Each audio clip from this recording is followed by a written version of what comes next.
Good evening. Welcome to the Tuesday night edition of Newsmax Prime. I'm J.D. Hayworth. Of prime interest tonight, defending the deal. Secretary of State John Kerry back on Capitol Hill earlier today, testifying in front of the House Foreign Affairs Committee as he and other Obama administration officials tried to push what they're calling the merits of the nuclear deal with Iran. This comes on the same day as a new poll is released showing a majority of Americans want Congress to reject that deal. Kerry telling skeptical lawmakers that if America rejects that internationally brokered deal with Iran, there would be, quote, no restraints on that rogue nation developing a nuclear weapon. But the fact is, Iran has already mastered the fuel cycle. They've mastered the ability to produce significant stockpiles of fissile material. And you have to have that to make a nuclear weapon. You can't bomb away that knowledge any more than you can sanction it away. So in the real world, we have two options. Either we move ahead with this agreement to ensure that Iran's nuclear program is limited, rigorously scrutinized, and wholly peaceful, or we have no agreement at all. No inspections, no restraints, no sanctions, no knowledge of what they're doing, and they start to enrich. Bottom line, if Iran fails to comply with the terms of our agreement, our intel community, our energy department, which is responsible for nuclear weaponry, are absolutely clear that we will quickly know it, and we will be able to respond accordingly with every option available to us today. For more on this story, we're pleased to be joined via telephone by Harvard Law professor and Newsmax blogger Alan Dershowitz. Alan is the author of a new book due out shortly titled The Case Against the Iran Deal. And Skyping in from Tampa, we're pleased to be joined by Colonel Derek Harvey. Derek's a retired intelligence officer and former senior advisor to General David Petraeus. Gents, to you both, our thanks for your time here on Newsmax Prime. Alan, Chairman Ed Royce responded that the sanctions relief will give large sums of money to, quote, the largest terror network on earth. With that in mind, how do you expect Democratic Senator Chuck Schumer, who so often is in front of the camera and so often outspoken, we haven't heard from him in a while. How do you expect him to vote on this deal? Well, I hope he will seriously consider asking the hard question. That is this a deal that is designed to prevent Iran from ever developing nuclear weapons, or is it an 8-year postponement, a 10-year postponement, maybe a 12-year postponement? If it's a deal that is designed to prevent Iran from ever getting nuclear weapons, and we really stand behind that, then I can imagine Schumer voting for it.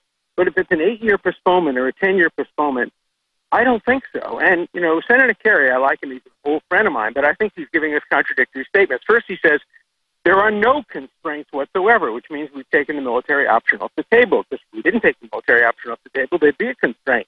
If they started to develop nuclear weapons, we could destroy their nuclear weapons. And then he says, but if they violate the deal, every option is on the table. Well, which is it?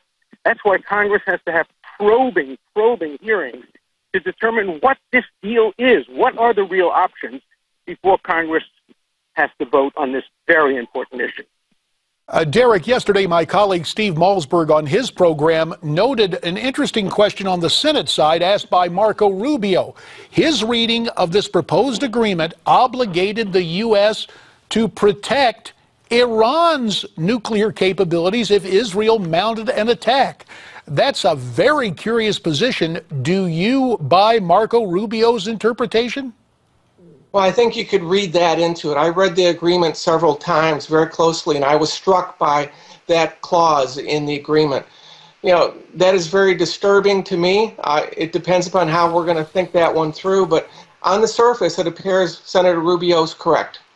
Alan, Mike Huckabee made some strong comments about Iran's intentions as it regards Israel if this deal, in fact, is okayed. Let's listen to what Mr. Huckabee had to say, and then we'll get your reaction afterwards. This president's foreign policy is the most feckless in American history. He's so naive, he would trust the Iranians, and he would take the Israelis and basically march them to the door of the oven. Alan, Debbie Wasserman Schultz said something very similar to this, yet she did not get the pushback that Governor Huckabee is getting. Why is that?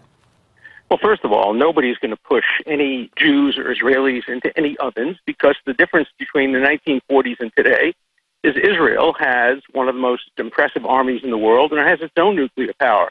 So there are not going to be any more gas chambers or ovens or Jews being pushed around the way Iran would like to do it.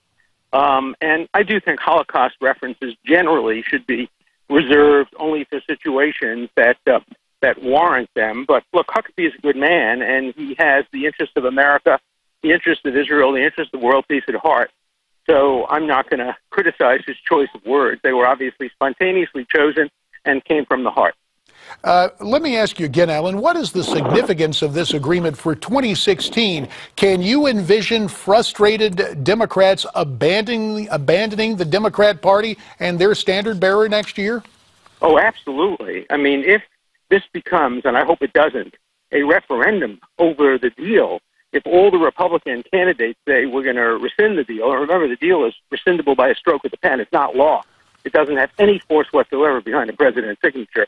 If all the Republicans say they're going to rescind it and the Democratic candidate says, no, she or he is going to maintain it, I can imagine there being some traditional Democrats, Jews and non-Jews alike, supporters of Israel, people who don't trust Iran, who would let that be a major factor influencing their vote in the 2016 election. Derek Harvey, let me turn to the case of Jonathan Pollard. As we hear today, that American who was convicted of being an Israeli spy, now we understand will be released in November. First of all, Derek, in terms of what that means to our intelligence community to let him go. Well, I did talk to a number of people today about that, and I think that there was almost uniform agreement with it's not going to be a major issue. They would prefer that he stayed in prison to set an example. But at the end of the day, he's in poor health. He served 30 years, which I believe was his minimum. And I think this is a fact that the administration's lawyers did not oppose the parole. And I'd also point out that the government has also offered Israel over $20 billion in new military assistance for a threat that they say is going away. And the threat is Iran. So, they're talking out of both sides of their mouth. Well, let me turn to our attorney here, who teaches at the Harvard Law School. What does this mean to American jurisprudence, letting Jonathan Pollard out and being paroled? Well, it's a horrible scandal. He should have been let out 25 years ago. Nobody ever who was pleading guilty to spying for an ally has ever gotten double-digit sentences. And he had a plea bargain. He was promised that the government would not seek life imprisonment. The government broke that plea bargain, introduced an affidavit by Caspar Weinberger saying he deserved life imprisonment. He got life imprisonment. Even for parole eligibility for life imprisonment, most people get out after 18, 20, 22 years. So nobody is doing anybody any favors. Pollard should have been released years and years and years ago. Even if you believe all the worst-case scenarios about him, he has been kept in prison as a bargaining chip. Well, and that's just not the way justice should work. Speaking of that, Derek Harvey, let me ask you this. Now, with the timing, paroling Pollard, is this kind of the consolation prize to try and ease Israeli concerns over the Iranian deal? I don't think it particularly matters. It's very different issues, but I think it does assuage some people to some degree. But I agree with Alan very much, and I supported his calls for release when he was making them back in the day. So, I think that this is much more of an issue for political talk shows than it is for Israel or for our intelligence. Fair enough. Derek Harvey, Alan Dershowitz, thanks to you both for your time. And Newsmax Prime continues after this.